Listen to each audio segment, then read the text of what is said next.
नमस्कार, आपके साथ मैं हूं सुमेरा खान। सत्ता के सभी न्यूज मित्रों का स्वागत है। सबसे पहले सत्ते पे सत्ता, यानी 7 खबरें और दिलचस्प जानकारियां एक साथ। पहले आपको बांग्लादेश के मंदिर पर हुए एक महापाप के बारे में बताएंगे, जिसके बारे में सुनकर भारत सरकार के साथ हिंदू समुदाय के लोगों में बहुत गुस्सा है। यह खबर जेशोरेश्वरी मंदिर से जुड़ी माता के उस मुकुट से जुड़ी है, जिसे वर्ष 2021 में पीएम मोदी ने भेंट किया था। फिर आपको यूपी में जयप्रकाश नारायण जयंती पर हुए सियासी क्लेश के बारे में बताएंगे। जेपी सेंटर में श्रद्धांजलि न दे पाने के बाद अखिलेश यादव ने यूपी सरकार पर बड़ा हमला बोला है और नीतीश कुमार से एक अपील भी की है। इस खबर में भी सियासत की बहुत चिंगारियां हैं। एक बड़ी खबर लाओस से है, जहां आज पीएम मोदी ने दुनिया को बड़ा शांति संदेश दिया है। पीएम मोदी ने कहा कि यह युद्ध का समय नहीं है और किसी भी समस्या का समाधान जंग के मैदान से नहीं निकल सकता। पीएम ने यह भी कहा कि मौजूदा वक्त को देखते हुए आसियान देशों में एकता बेहद जरूरी है। आज बीएसपी अध्यक्ष मायावती ने भी एक बड़ा ऐलान किया है। उन्होंने कहा कि अब बीएसपी क्षेत्रीय दलों के साथ गठबंधन नहीं करेगी और एनडीए के साथ इंडिया से भी उचित दूरी बनाकर रखेगी। मायावती के अनुसार बीएसपी का वोट गठबंधन को मिलता है, लेकिन गठबंधन वाली पार्टी का वोट बीएसपी को ट्रांसफर नहीं होता है। आज सत्ता में हम आपको नोएल टाटा के बारे में भी बताएंगे, जो टाटा ट्रस्ट के नए चेयरमैन बन गए हैं और अब वो ही 34 लाख करोड़ का साम्राज्य संभालेंगे। इसके अलावा आज हम आपको टाटा परिवार की नई पीढ़ी से भी मिलवाएंगे, जो टाटा ग्रुप के लिए बड़े की प्लेयर साबित होंगे। फिर एक रिपोर्ट हिमाचल के उस भीमा काली मंदिर पर, जो इस वक्त बड़े खतरे में है। दावा है कि भीमा काली मंदिर का एक हिस्सा बहुत तेजी से धंस रहा है, क्योंकि ये मंदिर हिंदुओं की आस्था का एक बड़ा केंद्र है। इसलिए अब इस पर हिमाचल प्रदेश की सरकार क्या एक्शन ले रही है, ये देखिएगा। और एक बड़ी खबर पाकिस्तान के हार वाले वर्ल्ड रिकॉर्ड पर। टेस्ट क्रिकेट के इतिहास में पहली बार कोई टीम पहली पारी में 500 से ज्यादा रन बनाने के बाद पारी से मैच हार गई। पाकिस्तान ने शर्मनाक रिकॉर्ड मुल्तान में इंग्लैंड के खिलाफ बनाया है। सत्ता में आज, लेकिन सबसे पहले बात करते हैं बांग्लादेश में हिंदू विरोधी गतिविधियों के चोरी वाले एक्सटेंशन की, जहां अब तक हिंदुओं पर हमले की कहानी आपने सुनी, हिंदू मंदिरों पर अटैक के वीडियो आपने देखे, बांग्लादेश की यूनुस सरकार की पाकिस्तान परस्त नीति के बारे में आपने जाना, उनकी नीयत को पहचाना। लेकिन आज जो वीडियो हम आपको दिखा रहे हैं, इसे देखकर बांग्लादेश के 1 करोड़ 31 लाख हिंदुओं का खून खौल रहा है। गुरुवार को दोपहर 2 बजे बांग्लादेश के ऐतिहासिक मंदिर में पूजा हुई। उसके थोड़ी देर के बाद सफाई की गई और पता चला कि मां काली की मूर्ति से मुकुट ही गायब है। सबूत के तौर पर 40 सेकंड के इस वीडियो के एक फ्रेम को आप देखिए। यह सिर्फ बांग्लादेश में हिंदुओं को टारगेट करने की कहानी नहीं है, बल्कि इसमें हिंदुस्तान की आस्था पर आघात के भी प्रमाण हैं। एक शख्स दिन दहाड़े मंदिर में घुसता है और मां काली की मूर्ति से मुकुट चोरी कर लेता है। किसी को भनक तक नहीं लगती है। चोर की सारी हरकतें सीसीटीवी में रिकॉर्ड हो जाती हैं। आपको बता दें, जिस मंदिर में मां काली के मुकुट की चोरी का ये वीडियो प्रमाण है, वो कोई साधारण मंदिर नहीं, बल्कि बांग्लादेश के सतीखीरा में स्थित मशहूर जेशोरेश्वरी मंदिर है, जिसे भारतीय उपमहाद्वीप की 51 शक्तिपीठों में गिना जाता है। गंभीर और चिंताजनक बात यह है कि जिस मुकुट की चोरी हुई है, इसे भारत के प्रधानमंत्री नरेंद्र मोदी ने पूरे विधि विधान के साथ मां काली की प्रतिमा को पहनाया था। ये वीडियो भी आप देखिए, जो आज से करीब 3 साल पहले का है। 27 मार्च 2021 को पीएम मोदी बांग्लादेश दौरे पर गए थे। ये वो वक्त था जब पूरी दुनिया कोविड संकट का सामना कर रही थी। इसके बावजूद पीएम मोदी बांग्लादेश के दौरे पर गए। वीडियो में देखा जा सकता है पीएम मोदी मास्क लगाकर मां काली की पूजा कर रहे हैं। मां काली के चरणों में वो दंडवत हैं। पूजा पाठ के दौरान उन्होंने जेशोरेश्वरी मंदिर में मां काली को सोने की परत के साथ चांदी के इस मुकुट को पहनाया था। लेकिन अब तख्ता पलट चुका है। बांग्लादेश की यूनुस सरकार, बांग्लादेश की पुलिस देखते रहे और दिन दहाड़े मंदिर से मुकुट की चोरी हो गई। इस घटना के बाद हिंदुओं की सुरक्षा, हिंदुओं की आस्था को लेकर बांग्लादेश की यूनुस सरकार से सवाल पूछे जा रहे हैं। बांग्लादेश में शेख हसीना की सत्ता जाने के बाद कुछ ऐसा हो रहा है जिस वजह से सवाल स्वाभाविक भी हैं। लूटपाट, चोरी, हमले, नफरती नारे, हिंदू विरोधी साजिशें, पाकिस्तानी समर्थक जमातियों की दखलंदाजी, ये सब कुछ वहां सामान्य है और पूरी दुनिया इसको लेकर चिंतित है। मंदिर से मुकुट की चोरी पर भारत ने कड़ी नाराजगी जताई है। भारतीय उच्चायोग ने सोशल मीडिया पर पोस्ट जारी कर कहा है कि 2021 में बांग्लादेश की यात्रा के दौरान पीएम मोदी ने जशोरेश्वरी काली मंदिर को उपहार में दिए गए मुकुट की चोरी की खबरें देखी हैं। ये गहरी चिंता का विषय है। बांग्लादेश सरकार गंभीरता से चोरी की जांच करे, मुकुट बरामद करे और अपराधियों के खिलाफ सख्त से सख्त कार्रवाई की जाए। लेकिन सवाल यह है कि जिस देश की कूटनीतिक चाल पाकिस्तान के रिमोट से नियंत्रित हो, उससे आखिर क्या उम्मीद की जा सकती है। आपको 2021 की वो रिपोर्ट दिखाते हैं जब पीएम मोदी के दौरे के दौरान TV9 संवाददाता मनीष झा भी वहां मौजूद थे। वो रिपोर्ट आज की घटना और इस घटना के बाद हिंदुओं के आक्रोश पर आधारित धमाकेदार न्यूज रील देखिए। उसके बाद आपको जशोरेश्वरी काली मंदिर का ऐतिहासिक महत्व भी बताएंगे।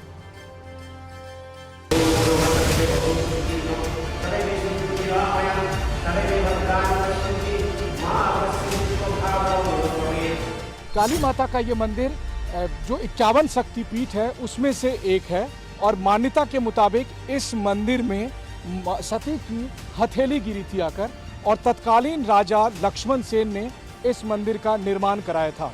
सदियों पुराने इस मंदिर की भव्यता का अंदाजा इसके चारों तरफ की जो दीवारें हैं उससे आप लगा सकते हैं। हालांकि इतिहास के अलग अलग हिस्से अलग अलग कालखंड में इस मंदिर को नुकसान तब पहुंचाया गया था, लेकिन अभी आप देखिए मंदिर को पुनर्निर्मित किया गया है।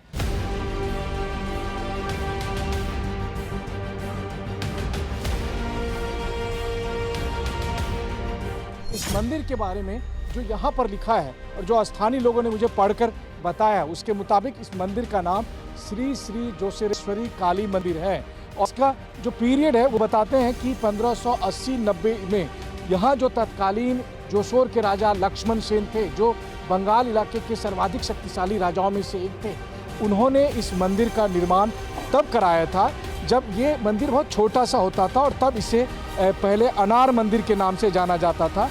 यानी कि जो अनार नाम के पुजारी थे उन्होंने ये मंदिर बनाया था।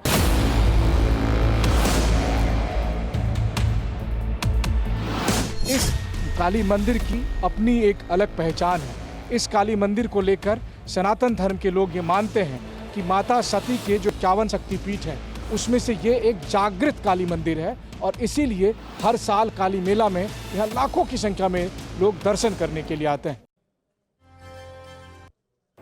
यहाँ पर आपको एक और जानकारी दे दें, जशोरेश्वरी मंदिर का अर्थ है जशोर की देवी। ये मंदिर मां काली को समर्पित है। ये बांग्लादेश में सतखीरा के ईश्वरपुर गांव में स्थित है। माना जाता है कि इस मंदिर का निर्माण 12वीं शताब्दी में एक ब्राह्मण ने किया था।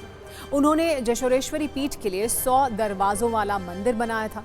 बाद में इसे 13वीं शताब्दी में लक्ष्मण सेन द्वारा और फिर 16वीं शताब्दी में राजा प्रतापादित्य द्वारा पुनर्निर्मित किया गया था। हिंदू पौराणिक कथाओं के अनुसार ये मंदिर 51 शक्तिपीठों में से एक है।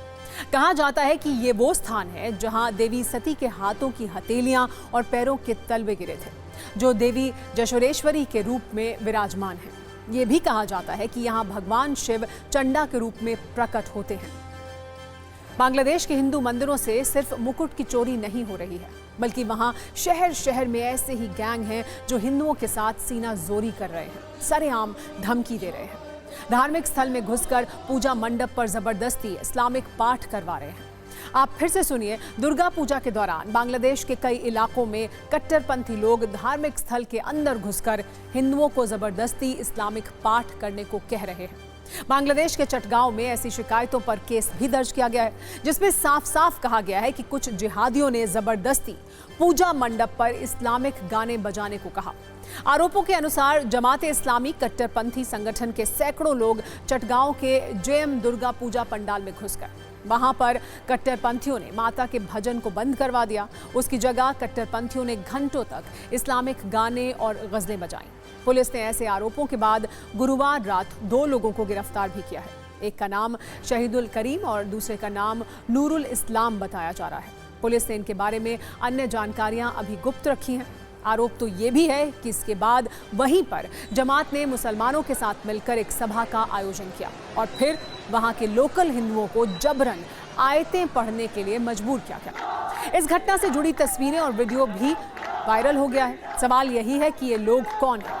इनका मकसद क्या है, किसके आदेश पर ये काम करते हैं और यूनुस सरकार कुछ कर क्यों नहीं रही है। फिलहाल ऐसी गतिविधियों पर बांग्लादेश के हिंदू आक्रोशित हैं। कल देर रात चटगांव में हजारों की संख्या में हिंदू सड़कों पर उतरे और यूनुस सरकार से इस मामले को गंभीरता से लेने की मांग की। सभी दोषियों को जल्द से जल्द गिरफ्तार करने और उनके खिलाफ सख्त कार्रवाई करने की मांग की गई है। दुर्गा पूजा के दौरान बांग्लादेश में कैसे हिंदू मंदिरों को अलग अलग शहरों में टारगेट किया जा रहा है, इसका एक और वीडियो सबूत आपको दिखाते हैं। बांग्लादेश के राजबाड़ी में अज्ञात लोगों ने दुर्गा मंदिर पर हमला कर दिया। इस हिमाकत की साफ साफ पूरी तस्वीर आपको हम दिखा भी नहीं सकते हैं। उपद्रवियों ने मां दुर्गा, मां लक्ष्मी, मां सरस्वती, भगवान गणेश और भगवान कार्तिक की मूर्तियों को क्षतिग्रस्त किया और फरार हो गए। अगर ये पहली घटना होती तो शायद पुलिस की नीयत पर उतने गंभीर सवाल नहीं उठते, लेकिन बांग्लादेश में हर दिन इस तरह की हरकतें हो रही हैं और ज्यादातर हिंदू मंदिरों को ही टारगेट किया जा रहा है। ये अपने आप में बड़ा सवाल है। जिस लोक नायक ने प्रधानमंत्री इंदिरा गांधी के आपातकाल के खिलाफ सबसे बड़ा संघर्ष किया था, आज उनकी जयंती पर लखनऊ से ऐसी तस्वीरें आईं कि विरोधी इसे आपातकाल कहने लगे। सत्ता में अब बात इसी राजनीतिक क्लेश की करेंगे जो लखनऊ में मचा है। इसके एक तरफ योगी आदित्यनाथ की सरकार है तो दूसरी तरफ समाजवादी पार्टी के नेता अखिलेश यादव हैं। दरअसल आज संपूर्ण क्रांति के जनक जयप्रकाश नारायण की जयंती है। अखिलेश यादव उनकी जयंती के मौके पर आज लखनऊ के JPNIC में स्थित जेपी की प्रतिमा पर माल्यार्पण करना चाहते थे, लेकिन योगी सरकार ने सुरक्षा कारणों से उन्हें वहां जाने से रोक दिया। दरअसल कल यह खबर आई कि अखिलेश यादव जेपी की प्रतिमा पर माल्यार्पण करेंगे। इसके बाद अचानक लखनऊ प्रशासन JPNIC के गेट को टीन के शेड से कवर करने लगा। अखिलेश यादव को जब ये जानकारी मिली तो मौके पर पहुंच गए। उन्होंने आरोप लगाया कि सरकार उन्हें माल्यार्पण करने से रोकना चाहती है, लेकिन वो आज माल्यार्पण जरूर करेंगे। इसके बाद आज सुबह सुबह अखिलेश यादव के आवास के बाहर बैरिकेडिंग कर दी गई और पुलिस के 2 अधिकारी उन्हें बताने पहुंचे कि उनका JPNIC जाना ठीक नहीं है और उन्हें वहां नहीं जाने दिया जाए। इसके बाद समाजवादी पार्टी के कार्यकर्ता अखिलेश यादव के घर में लगी मूर्ति सड़क पर ले आए। अखिलेश यादव घर से बाहर निकले और जेपी की मूर्ति पर माल्यार्पण किया। इसके बाद उन्होंने आरोप लगाया कि सरकार Jayaprakash Narayan national convention centre को बेचना चाहती है, इसलिए अंदर नहीं जाने दे रही है। जबकि डिप्टी सीएम केशव प्रसाद मौर्य का कहना है कि अखिलेश यादव का दोहरा चरित्र है। एक तरफ वो राहुल गांधी की खुल्लम खुल्ला दरबारी करते हैं, वहीं दूसरी तरफ जेपी को भी पूजना चाहते हैं। अखिलेश यादव के चाचा और सांसद शिवपाल यादव ने कहा कि बीजेपी तानाशाही के रास्ते पर जा रही है, अब क्रांति पैदा करनी पड़ेगी। आपके सांसद संजय सिंह कह रहे हैं कि जेपी ने आपातकाल के खिलाफ लड़ाई लड़ी और बीजेपी वही आपातकाल लागू करना चाहती है, जबकि कांग्रेस पूछ रही है कि किसी को श्रद्धांजलि देने से रोक देना कहां का लोकतंत्र है। कुल मिलाकर जेपी की मूर्ति पर माल्यार्पण को लेकर कल रात से शुरू हुआ हंगामा आज दिन भर पॉलिटिकल सर्कल में ट्रेंड करता रहा।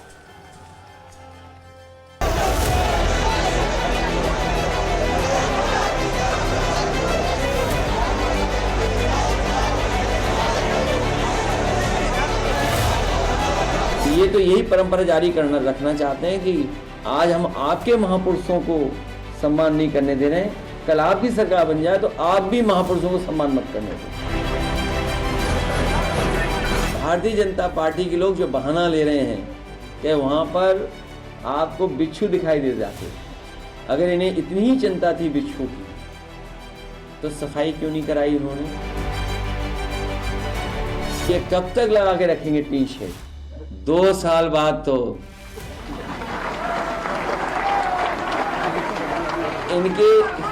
इन्हें अपने आप को बचाने के लिए टीन शेड लगानी पड़ेगी।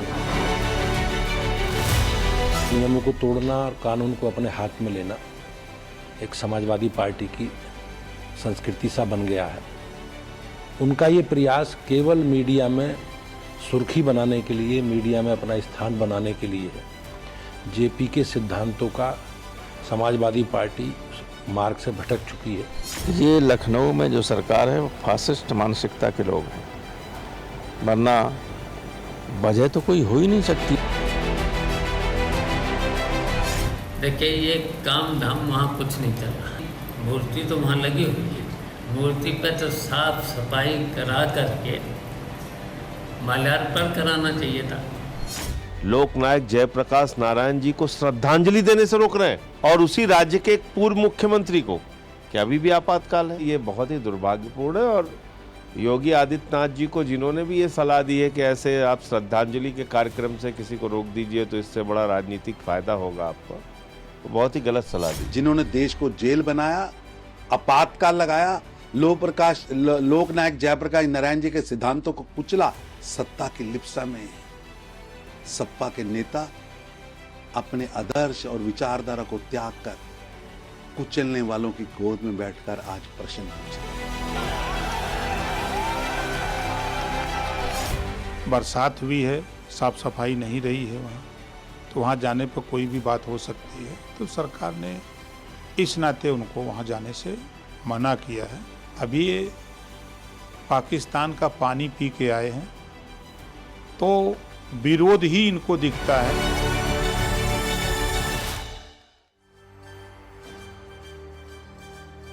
जेपी की मूर्ति पर माल्यार्पण के मामले में अखिलेश यादव ने बीजेपी पर तो हमला किया ही, नीतीश कुमार को भी घेर लिया। उन्होंने सीधे सीधे कहा कि नीतीश कुमार तो जेपी के आंदोलन से निकले हैं, उन्हें बीजेपी से संबंध तोड़ देना चाहिए। अखिलेश की इस अपील पर जेडीयू ने तीखा जवाब दिया और कहा कि पहले अखिलेश आत्ममंथन करें कि उन्होंने जेपी के मूल्यों को कितना अपनाया है। नीतीश कुमार जी मुख्यमंत्री बिहार उस आंदोलन से जुड़े रहे हैं, संपूर्ण क्रांति के आंदोलन से जुड़े रहे हैं। जेपी जी के साथ और उस समय के समाजवादी लोगों के साथ उन्होंने काम किया है।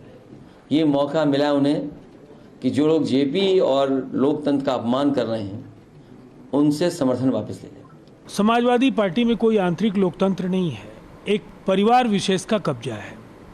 केंद्र में हम नरेंद्र मोदी जी के नेतृत्व में एनडीए के साथ हैं और बिहार में नीतीश कुमार जी की अगुवाई में एनडीए जेपी के जीवन मूल्यों के आधार पर काम कर रही है। फिर हमें रिश्ते तोड़ने की सलाह देने का मतलब क्या है?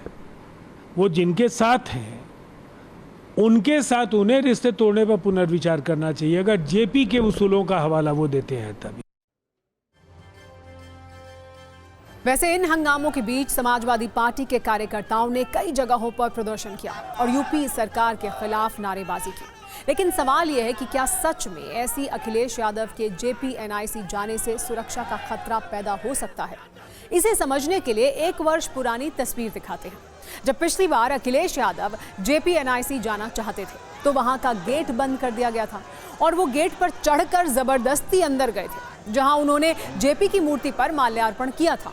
इससे सरकार का अच्छी खासी राजनीतिक फजीहत हुई थी।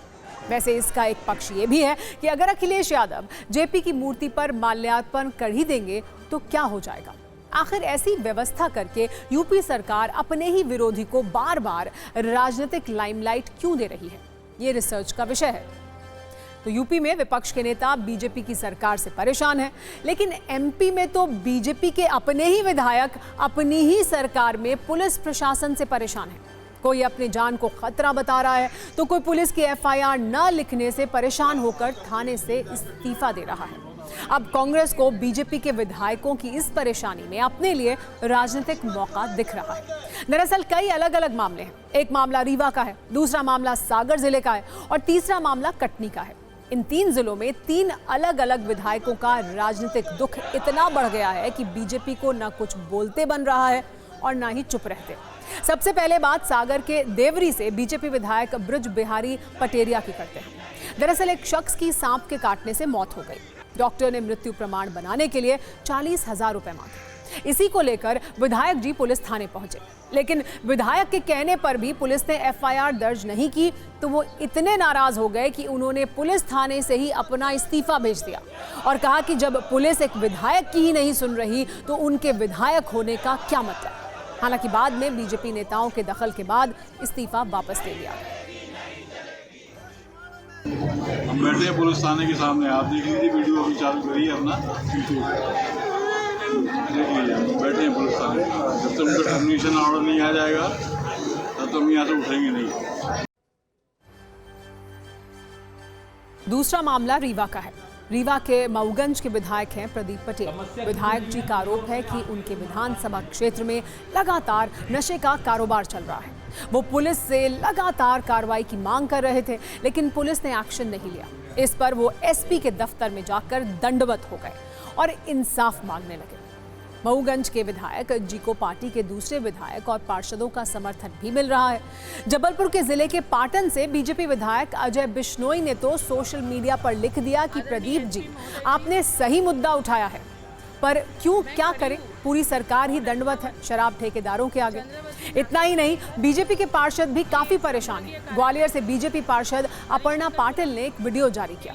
इस वीडियो में उन्होंने सड़क पर शराब पी रहे लोगों को दिखाया और कहा कि लगातार शिकायत करने के बाद भी पुलिस उनकी एक बात नहीं सुन रही। इन सब बातों के बीच कांग्रेस को मौका मिला है और वो कह रही है कि जब बीजेपी के विधायक ही अपनी सरकार से परेशान हैं, उन्हें ही इंसाफ नहीं मिल रहा है, तो आम आदमी को क्या इंसाफ मिलेगा।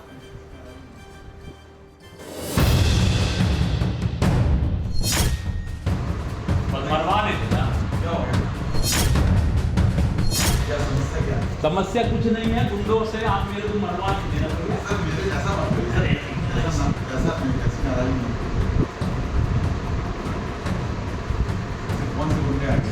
अरे ने बोला है कि मैं तो एडिशनल एसपी आईजी ने बोला है, प्रदीप पटेल को कत्ल करके आए, कोई नाम नहीं। क्या बात कर रहे हो आप बोले हो, आप हमको बता रहे हो, आप बताओ कि क्यों ऐसा करते हो। आदरणीय एसपी महोदय जी, मैं खड़ी हूँ वार्ड 58 चंद्रवती नाके से लेकर ये संभागीय कार्यालय हरिशंकरपुरम के लिए जाने वाले रोड पर।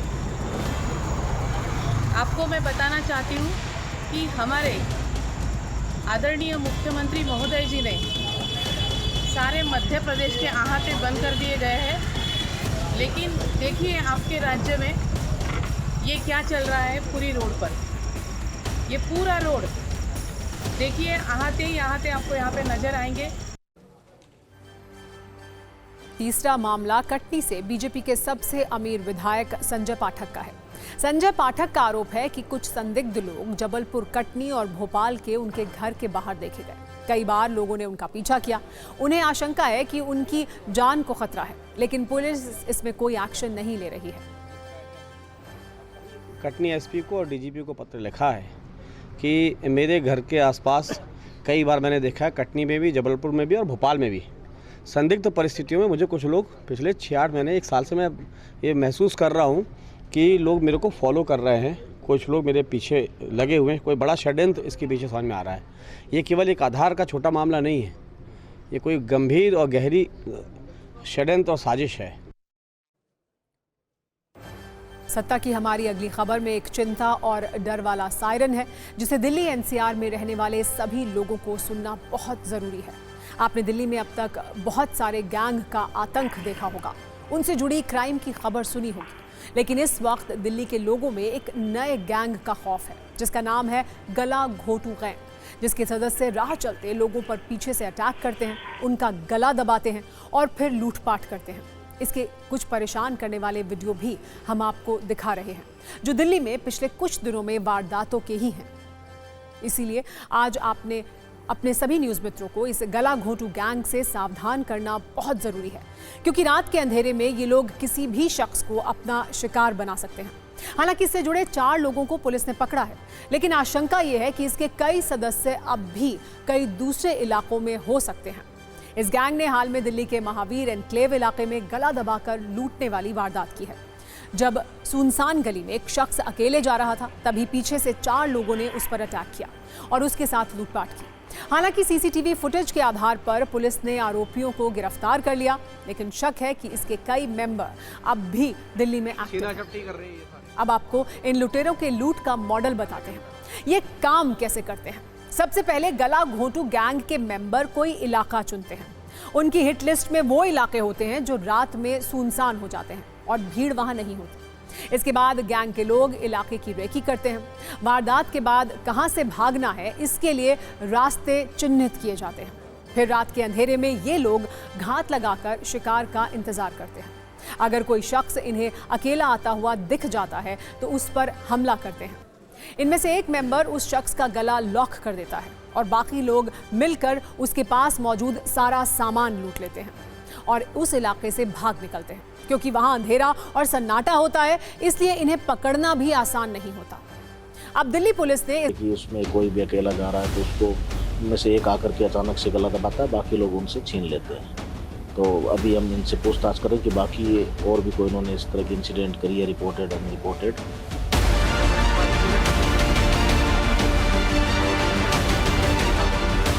अगर इस गैंग की बात करें तो ज़्यादातर किन इलाकों में ज़्यादा ऑपरेट करता है, दिन के समय करता है, किस तरीके से ऑपरेट करता है? हमारे डिस्ट्रिक्ट में इस तरह की पहले कोई रिपोर्ट नहीं हुआ है, ये पहला हुआ जिसको हमने पकड़ा है, बाकी अभी पूछताछ से करिए। तो बिल्कुल पुलिस इन चारों को गिरफ्तार कर इनसे पूछताछ करने में जुटी और इनकी प्रीवियस हिस्ट्री को भी, इसको लेकर भी डिटेल्स खंगाले जा रहे हैं।